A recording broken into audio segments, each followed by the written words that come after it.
राधे राधे दोस्तों मेरे YouTube channel पर आपका हार्दिक स्वागत है।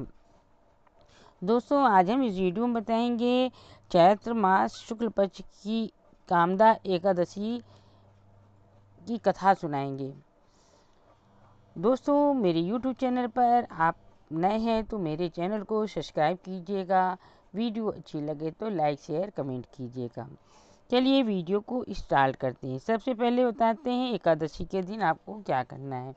एकादशी का व्रत एक दिन पहले से चालू हो जाता है। एक दिन पहले प्याज, लहसुन, मांस, मदिरा, बहुत सी चीज़ें जो नहीं खाई जाती है, इसके नियम की वीडियो मेरे चैनल पर पड़ी है, आप उसको देख लीजिएगा। कामदा एकादशी के दिन आप सुबह ब्रह्म मुहूर्त में उठिए और आप रोज़ की क्रियाएं पूरी कीजिए। उसके बाद नहा धोकर भगवान का मंदिर साफ कीजिए। भगवान के मंदिर को फूलों वगैरह से सजाइए और भगवान विष्णु जी हों या लड्डू गोपाल हों या कृष्ण जी हों, जो भी आपके पास भगवान विष्णु से रिलेटिव मूर्ति हो, उनका पंचामृत या गंगा जल या शुद्ध जल से स्नान कीजिए और पीले वस्त्र धारण करिए। और इस दिन आपको विष्णु सहस्त्र का नाम, विष्णु सूक्त का पाठ और करना है और विष्णु और कामदा एकादशी की कथा सुनिए।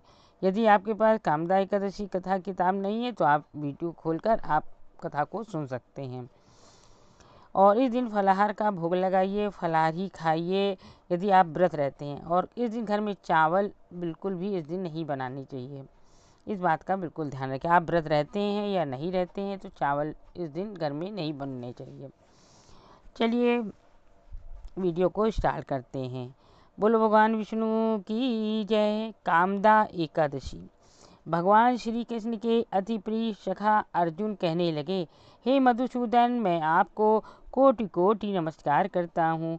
प्रभु, मैं आपसे प्रार्थना करता हूँ कि आप कृपा कर चैत्र मास के शुक्ल पक्ष की एकादशी का भी वर्णन कीजिए। इस एकादशी का क्या नाम है, पहले उसे किन किन लोगों ने किया और इसके करने से लोगों को क्या फल प्राप्त होता है। श्री कृष्ण भगवान बोले, हे पार्थ, एक समय यही प्रश्न राजा दिलीप ने गुरु वशिष्ठ से किया था। वही संवाद मैं तुम्हें सुनाता हूँ। राजा दिलीप ने गुरु वशिष्ठ से पूछा, गुरुदेव, चैत्र मास के शुक्ल पक्ष की एकादशी का क्या नाम है, इसमें किस देवता की पूजा होती है या उसकी विधि क्या है, सो आप कृपा पूर्वक कहिए। महर्षि वशिष्ठ जी बोले, हे राजन, चैत्र मास के शुक्ल पक्ष की एकादशी का नाम कामदा है। यह सभी पापों को नष्ट कर देती है। जैसे अग्नि सूखी लकड़ी को जलाकर राख कर देती है, वैसे ही कामदा एकादशी के पुण्य के प्रभाव से सभी पाप नष्ट हो जाते हैं और पुत्र की प्राप्ति होती है। इसके वजह से मनुष्य योनि से छूट जाता है और अंत में उसे स्वर्ग की प्राप्ति होती है। अब मैं इसका महात्म्य कहता हूँ, ध्यान पूर्वक सुनो। प्राचीन काल में भोगीपुर नामक एक नगर था जिसमें पुंडरीक नाम का राजा राज्य करता था। राजा पुंडरीक अनेक ऐश्वर्यों से युक्त था। उसके राज्य में अनेक अप्सरा, गंधर्व, किन्नर आदि निवास करते थे। उसी जगह ललित और ललिता नाम के गायन विद्या में निपुण गंधर्व स्त्री पुरुष अत्यंत वैभवशाली घर में निवास करते हुए विहार किया करते थे। उन दोनों में इतना प्रेम था कि वे अलग हो जाने की कल्पना माँ से ही व्याकुल हो उठते थे। एक समय राजा पुंडरीक गंधर्वों सहित सभा में शोभायमान थे। वहाँ अन्य गंधर्वों के साथ ललित भी गायन कर रहा था। उस समय उसकी प्रियतमा ललिता वहाँ उपस्थित नहीं थी।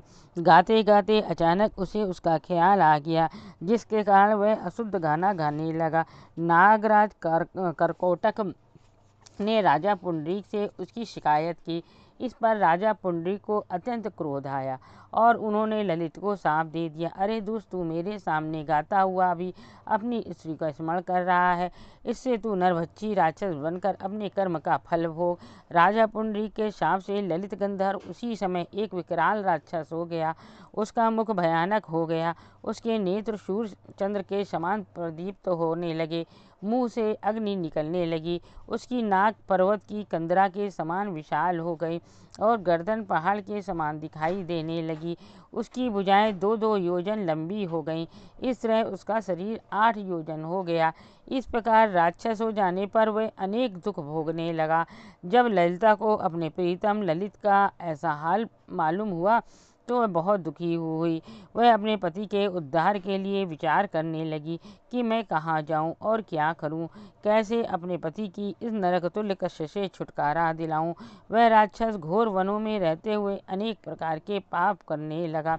उसकी पत्नी ललिता भी उसके पीछे पीछे जाती और उसकी स्थिति देखकर विलाप करती रहती। एक दिन वह अपने पति के पीछे घूमते घूमते विंध्याचल पर्वत पर चली गई। उस स्थान पर उसने रिंगी ऋषि का आश्रम देखा। वह शीघ्र ही उस आश्रम में गई और ऋषि के सम्मुख जाकर दंडवत प्रणाम कर विनय भाव से प्रार्थना करने लगी। हे मुनि, वीरधन्वा नामक गंधर्व की कन्या ललिता हूँ। मेरा पति राजा पुंडरीक के शाप से एक भयानक राक्षस हो गया। उससे मुझको महान दुख हो रहा है। अपने पति के दुख के कारण ही मैं बहुत दुखी हूँ। हे ऋषि शेष, कृपा करके आप उसे राक्षस योनि से छूटने का कोई श्रेष्ठ उपाय बताएं। उसका सारा वृतांत सुनकर ऋषि भंगी संगी बोले, हे गंधर्व कन्या, चैत्र मास के शुक्ल पक्ष की एकादशी का नाम कामदा एकादशी है। उसके व्रत करने से मनुष्य के समस्त कार्य शीघ्र ही सिद्ध हो जाते हैं। यदि तू उसके व्रत के पुण्य को अपने पति को देगी तो वह शीघ्र ही राक्षस योनि से छूट जाएगा और राजा का शाप शांत हो जाएगा। मुनि के ऐसे वचनों को सुनकर ललिता ने आनंद पूर्वक व्रत किया और द्वादशी के दिन ब्राह्मणों के सामने अपने व्रत का फल अपने पति को दे दिया और भगवान से प्रार्थना करने लगी, हे प्रभु, मैंने जो ये व्रत किया है उसका फल मेरे पति देव को मिले, जिससे उनकी राक्षस योनि शीघ्र ही छूट जाए। एकादशी का फल देते ही उसका पति राक्षस योनि से छूट गया और अपने पुराने स्वरूप को प्राप्त हुआ। वह अनेक सुंदर वस्त्रों तथा आभूषणों से अलंकृत होकर पहले की भांति ललिता के साथ विहार करने लगा। कामदा एकादशी के प्रवास से वे पहले की भांति सुंदर हो गया और मरणोपरांत दोनों पुष्पक विमान पर बैठकर स्वर्गलोक को चले गए।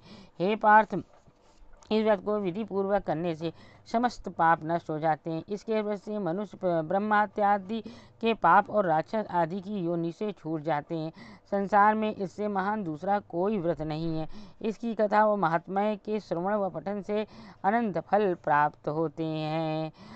मनुष्य अपने सुखों को चिंतन करे, वे यह बुरा नहीं है, किंतु समय असमय ऐसा चिंतन मनुष्य को उसके कर्तव्यों से मुक्त कर देता है, जिसे उसे घोर कष्ट भोगने पड़ सकते हैं।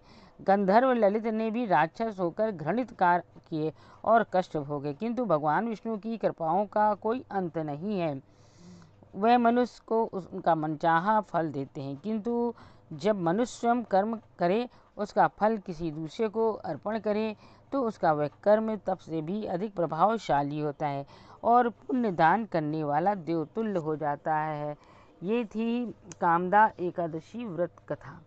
वीडियो अच्छी लगे तो लाइक शेयर कीजिएगा, कमेंट में जय विष्णु भगवान, ओम नमो भगवते वासुदेव लिखिएगा। चलिए अगली वीडियो मिलते हैं। राधे राधे।